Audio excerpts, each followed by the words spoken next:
Hi, my name's Caitlin and I'm the Grass-Fed Girl. It's really nice to talk to you today. Happy holidays. I just wanted to make a little video about motivation.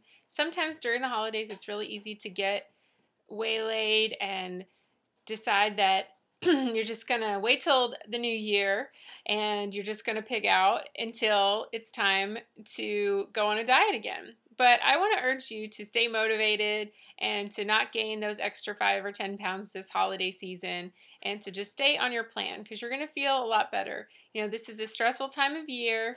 There's a lot of get-togethers and things to do.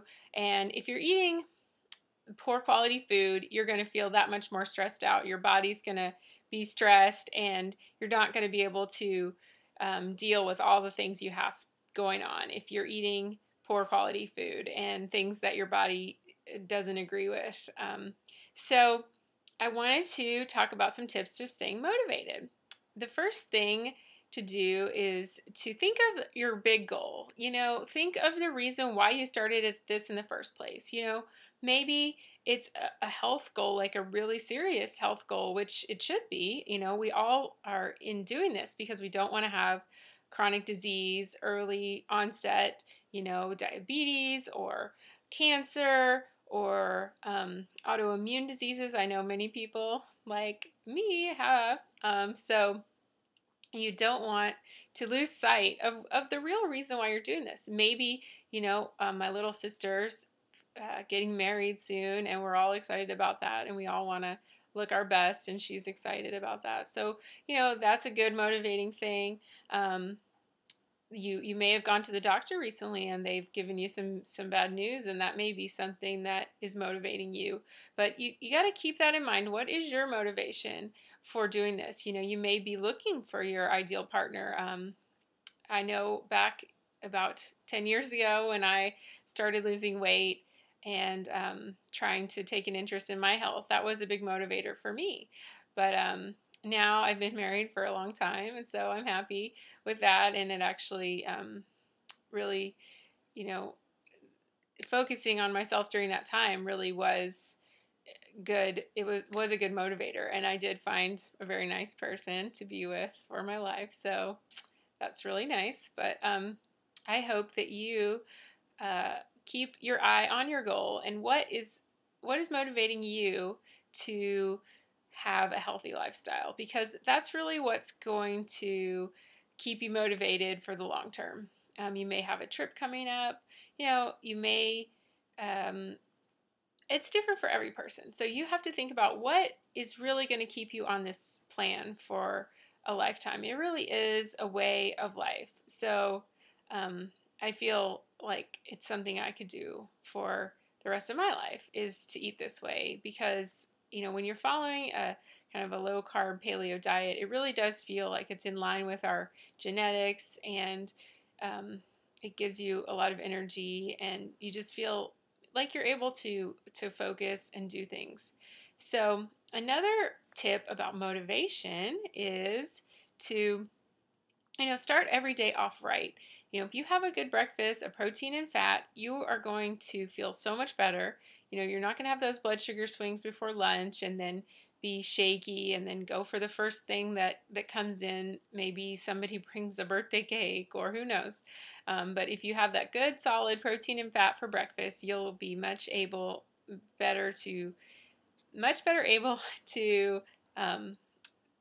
make a good choice at lunch and to not have that big energy dip in the afternoon because of a blood sugar swing or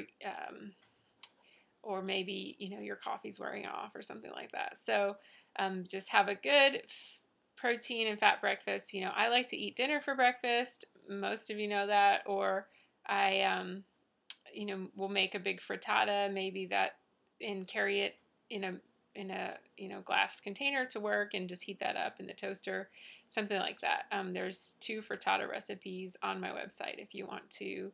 That's something easy you can make on the weekend when you have more time, and then you can just cut a square and take that. The other thing is about exercise. Exercise is really important. I really believe that, you know, exercise should be simple. We shouldn't overthink it. It does not have to take a long time.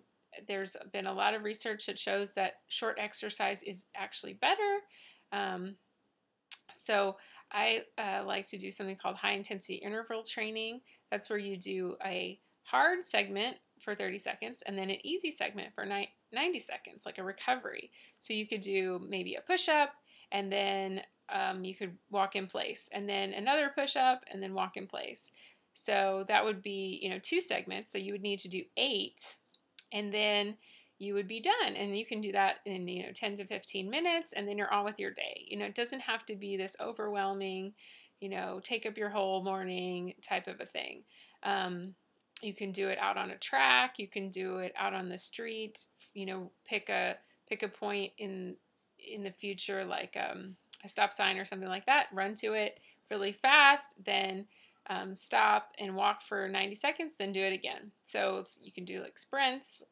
You can jog in place in your living room. A lot of people like to do burpees or jumping lunges or jumping squats. So you just alternate those 90 seconds with the 30-second hard intervals, and then you're done. And I call it high intensity interval training. It's also called Peak 8. There's a lot of different names for it, but you can look it up on Mercola. He has a good demonstration about it. So, and the other thing is sometimes we'll have a bad day, but then we'll let it go into another day and another day. And, really, if you have a bad day where you eat some things you didn't really want to eat, or you shouldn't have eaten, then, don't let it go into this spiral snowball of the next day, the next day, the next day, because that's where the pounds really start to pile on. So if you have one bad day, just, let it roll off and start the next day fresh. So, the next day is a brand new start. Have a good breakfast, do your high intensity interval training, just, have like a do-over. So, each new day is a fresh do-over. So, the other thing is, you gotta take control of those negative thoughts. Sometimes, we can stay in this stress state, this parasympathetic state, where our body is under this constant stress of the fight or flight mode.